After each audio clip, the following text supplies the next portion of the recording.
You are Locked On Wolverines, your daily podcast on the Michigan Wolverines, part of the Locked On Podcast Network. And isn't this the happiest Monday of all? That's right. Michigan beat Ohio State. I know there certainly had to be some of you out there, probably quite a few of you out there that said, we can do it, this is our year, but anyone that was looking at this from a complete logical standpoint, that's not what we truly expected, right? I said that Michigan had a chance. It's not what I expected. We're going to talk about it. We're going to talk about all about it. Locked On Wolverines podcast, part of the Locked On Podcast Network, where it is your team every day. I am your man on the ground, or this week I was your man in the press box. Isaiah Hole, publisher of Wolverines Wire through USA Today Sports Media Group. And yeah, 42-27. Apparently Zuri's found her squeaky toy because she is that excited about it. Anyhow, this is just, it wasn't just that Michigan one, right? Because certainly, like, the way I saw it going in my mind's eye, although I had, like I said, all week last week, I had a gut feeling. I had a gut feeling all week that I just couldn't picture Michigan losing the game. 2018, I had a gut feeling. I was like, I pictured those guys with their heads down, us talking about some conciliatory bowl game after the fact. I did not have a good feeling going into 2018. This year, I had a feeling that there was no way that Michigan would lose. However, that didn't match up with my logic, right? Like, logically, I'm sitting here thinking, I'm not going to be doing anything, right? I'm going to be sitting at home. I'm going to be watching Indiana Jones or whatever, one of the many movies that I've bought since I got my new TV. And that I'm just going to be sitting there, just like hanging out. It's going to be doing whatever. I didn't anticipate that I was going to be planning a trip to Indianapolis. I didn't think I was going to be sitting there starting to preemptively look at flights to Dallas or Miami and started to try to figure that out. I was trying to mentally prepare for a 5-hour trip to Los Angeles and all of the things that come with it for me, seeing friends and all of that if they were in town, all that. I was preparing for a Rose Bowl by conciliation, and it just being like, well, it was another year that was good in a lot of ways, but I didn't anticipate this in so many ways. Didn't anticipate that I'd be working all day yesterday. I didn't anticipate I'd be on 2 press conferences with Jim Harbaugh thus far. I am in disbelief, is what I'm trying to tell you. It has not processed to me that Michigan has beaten Ohio State. And what it certainly hasn't processed to me, and I have rewatched the game since having seen it up in the press box, that Michigan dominated that game. But you know what? It makes sense, right? Because all of the changes made this offseason, even though Michigan didn't beat Ohio State or play Ohio State last year, rather, it just made sense to me that I don't even know what I'm saying. I'm just thinking about the win again. And the interesting thing about it, yeah, I'm wearing my Michigan versus everybody hoodie, which should be out soon. If I don't think it's out yet, it should be out soon. You should get them from MDen when they are. You can get the shirts. Wonderful stuff from Valiant. But I could not completely turn off my old school fandom for the first time. So how many times have I told you guys on this podcast? Really, honestly, Michigan loses to Wisconsin. It's once upon a time. I think the last time was probably like 2017. I mean, then, yeah, no, I didn't really have that much of an emotional reaction to it, but it was really after the game in 2016. I was like, I need to turn off the fandom element because I was new to the game, right? Or to the media. That was my first full year working in the media. I was an intern the year before that. I said, I have to be more professional. And it was learning how to not feel like I got punched in the gut after a loss. Obviously, I felt that against Iowa. I actually literally got punched in the gut when they rushed the field, and Iowa did. But I had to learn to turn that off, and I did a really good job after all the other losses to Ohio State, it's like, okay, well, business. Time for business, right? This game, I'm sitting in the press box, shaking the entire time. When it got to be to the point where it looked like Michigan was going to win, 6-7 minutes left or whatever, up 15, normal point in a game in which you'd say it's probably a win. I'm like, I have to write something, right? I don't normally write during games. I'm on the field. I'm doing photo. And I could barely put words together in my mind. I could barely type them out. Just surreal. Then just to see it all play out the way it did. To see the Ohio State coaches walk out of the press box, their heads down. Joe Bolden included. Now, that's not... I don't fault Joe Bolden for taking an Ohio State job. He's close with Kerry Combs from his high school days. His family's always been close. He's still a good guy. I talk to Joe every now and again. But certainly not what he thought. You know? Ron Bellamy shouting expletives as he's running down the hall before that. Michigan just taking down Ohio State, watching the fans pour out onto the field. Just so surreal. Text from my best friend saying that he's crying. You deserve it, Michigan fans. I mean, but I felt every inch of the fact that when I was in college from 2004 through 2008, I was gone before the 2008 season, but I felt all of those losses. I felt all of the losses 2015, 16, 17, 18, 19. I felt the erroneous mentions of from the Ohio State media that Michigan ducked Ohio State when I knew that they were about to field essentially a scout team. They were trying to play that game. Harbaugh was trying against. He should have been like, you know what? No. But he was trying to play that game. And yet everyone says he ducked it. I felt that. I felt as I read every Ohio State projection in their media about how this was a coronation, how this was just another wonderful moment in Buckeyes lore. Travion Henderson is going to become this ultimate star in college football. This is his coming out party. As C.J. Stroud locks up the Heisman. As Aiden Hutchinson can do nothing against these NFL lines. He hasn't seen offensive linemen that are of this caliber. I felt all of that. All of the ribbing from the Ohio State mouth breathers. Their fan base that decided that they were going to comment on every single thing I posted, podcast, other videos, articles throughout the week. They just were so sure, without any doubt, that they were going to win that game. And yet, it's Michigan who came out victorious. And not just came out victorious, dominated. Didn't just outlast them.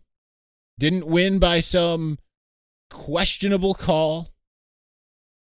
Wasn't a situation like 2016 when Ohio State just had some fortunate bounces. No, Michigan made it known. This is our game. We want it more than you. Let's continue talking about it. Now that we've got a lot of the pomp and circumstance out of the way.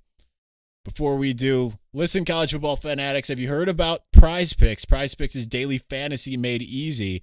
Prize Picks is a leader in college sports daily fantasy. Prize Picks offers more college football props than anyone in the world and offers all the star players of the Power 5 as well as mid-major players you might not have ever even heard of.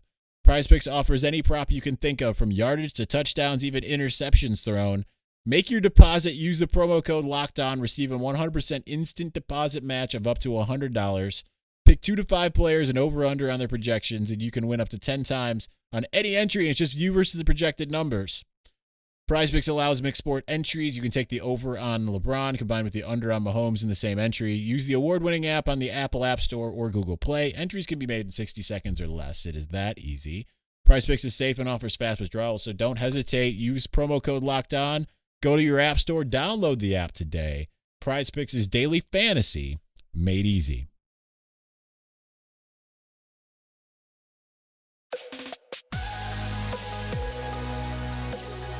All right, let's continue on. I hope this is working here. I'm looking at my audio here. I'm hoping it's not all for naught.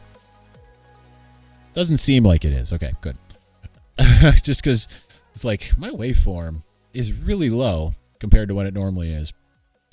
Anyhow, so let's talk about what worked, which was pretty much everything, because the game honestly shouldn't even have been as close as it was, which is incredible.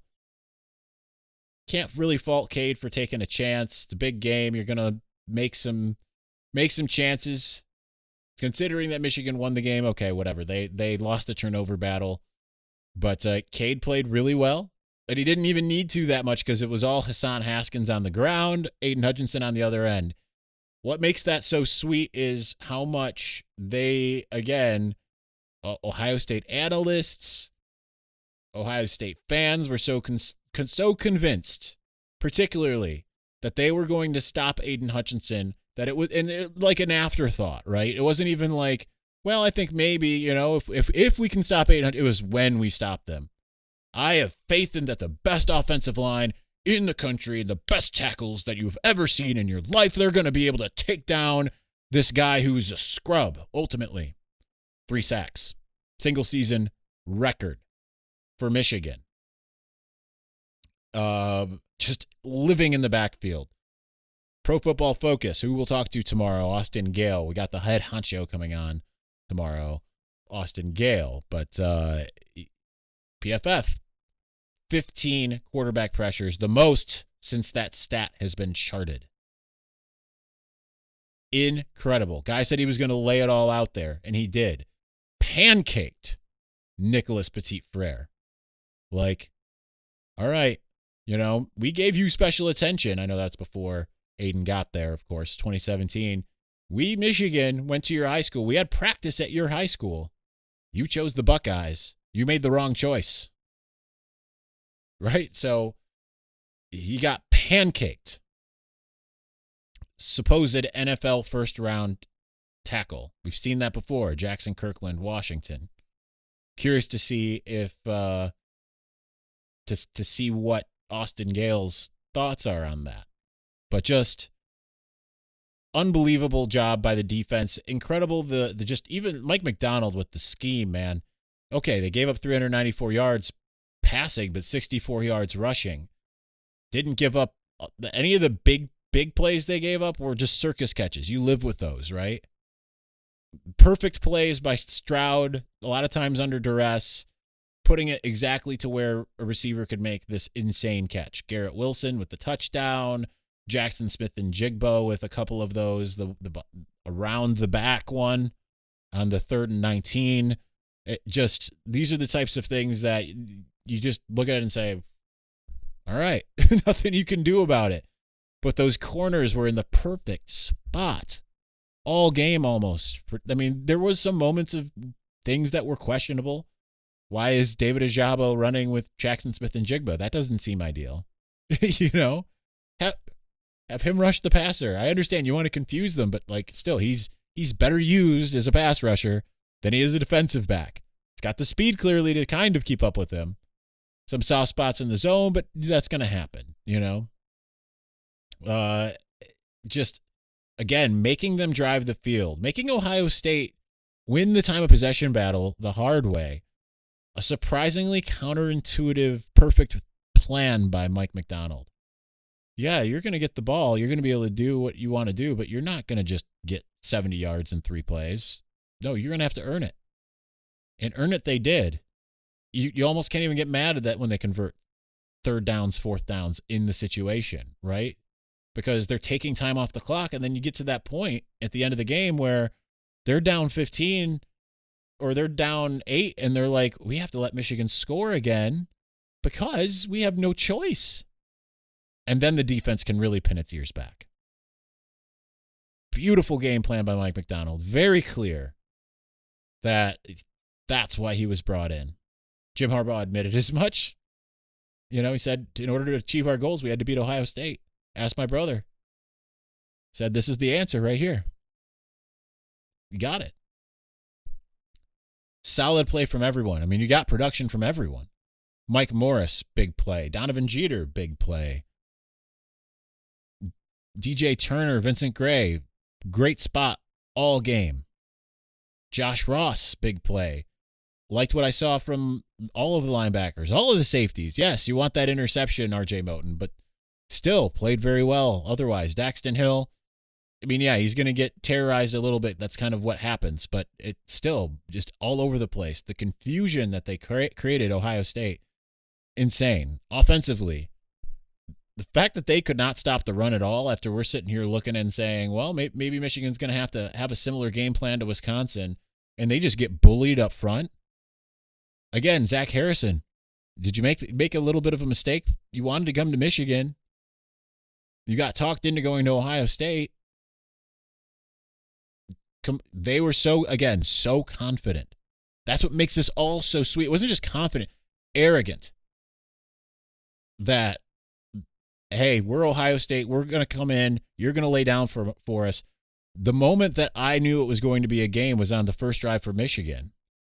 Because when Hassan broke that first big run for the first down to midfield, you could just see in the body language for Ohio State where they're like, what are you doing? You aren't supposed to do that. We're Ohio State. You're supposed to just – it was the type of thing that we used to always see from Michigan, right? They'd go play at Wisconsin, and they'd get punched in the mouth, and they'd be like, what are you doing? We're Michigan. You're supposed to just let us have this. This is our birthright. And Michigan's like, nah, that ain't happening. 297 rushing yards. A number that will go down in infamy in a good way. It's incredible. And you go to the Ohio State boards, they are melting down in ways that you wouldn't believe, right? Fire Larry Johnson. Fire Greg Studwara. Fire Kerry Combs. Fire Barnes. Fire everybody. Change it all. Is Ryan Day the right guy to lead the charge? Maybe not. And then Jim Harbaugh's comment at the end is chef's kiss. Right? Because, you know what? If you're going to, and I said this on Sirius XM earlier today, if Ryan Day, I don't care if he said it behind closed doors. Ohio State let that get leaked, the hang 100 thing. You had all those guys, they let the, with the whole, they ducked us narrative. Ohio State very well could have squashed that, but they didn't, No, that legitimately COVID situation up in Ann Arbor, unfortunately, not the case. No, they perpetuated the myths. And there's no issue with Jim Harbaugh and his comment. The third, some people stand on third base and think they hit a triple. It's accurate. We're about to find out with Lincoln Riley if he can build a program, but Ryan Day didn't build nothing. So it's one of those things, you know what? To the victor go the spoils, because I've heard plenty of time in a post-game press conference where Ohio State took an innocuous comment by a Michigan player or something and turned it into something, right? They would have done it with the Cade McNamara comment. If they would have won, they would have been, they would have been able to sit there and say, you know what, we heard that and we were disrespected and blah, blah, blah, blah, blah, as usual. But to the victor go the spoils. And some of those spoils mean getting to talk. And now Ohio State they can sit there and say, we want revenge. Guess what? Michigan's just proved that it's easier said than done, because now it has a defense. And yes, it will lose Hassan Haskins and Aiden Hutchinson, maybe David Ajabo. It will lose at least two players on the offensive line, and Andrew Stuber and Andrew Vistardis. They'll lose Josh Ross. But maybe it reloads. We talk about where this goes from here and why this is all so important and why it's so important that Michigan does what it now needs to do. Even though everything is kind of gravy now, kind of, there's a lot more at stake. And we'll get to that momentarily. This is it. This is the putt to win the tournament. If you sink it, the championship is yours, but on your backswing, your hat falls over your eyes. Is this how you're running your business? Poor visibility because you're still relying on spreadsheets and outdated finance software? To see the full picture, you need to upgrade to NetSuite by Oracle. NetSuite is the #1 cloud financial system to power your growth with visibility and control of your financials, inventory, HR, planning, budgeting, and more. NetSuite is everything you need to grow all in one place. With NetSuite, you can automate your processes and close your books in no time while staying well ahead of your competition. 93% of surveyed businesses increased their visibility and control after upgrading to NetSuite. Over 27,000 businesses already use NetSuite, and right now, through the end of the year, NetSuite is offering a one-of-a-kind financing program to those ready to upgrade at netsuite.com/lockedon. So head over to netsuite.com/lockedon for a special end-of-year financing. The #1 financial system for growing businesses. That's netsuite.com/lockedon. Also got to tell you about Built Bar. I have had so many Built Bars in the last couple of days. I just had one like an hour ago. I had one this morning when I first woke up. You know I love the coconut the coconut brownie chunk, peanut butter brownie. I've got the mystery flavor, which has been revealed to be like fruity cereal. That's coming. I have that ordered. I have bought how many boxes now? It has to be like 35. Buy at least a box a month, if not 2 or 3 at this rate. And I've been doing it for over a year. You don't know what Built Bar is? It's a protein bar that tastes like a candy bar. It is delicious. But guess what? High protein, low calorie, low carb. I can have 2 at a time and feel fine about it if it's my meal replacement, which happens from time to time. And yeah, it's absolutely wonderful. I put my money where my mouth is, so you should try it out as well. Go to built.com, put in promo code LOCKED15. Built.com, promo code LOCKED15. I'm sure they have some Cyber Monday thing going on right now. I don't know what it is offhand. So nonetheless, it's there for you. Built.com, promo code LOCKED15.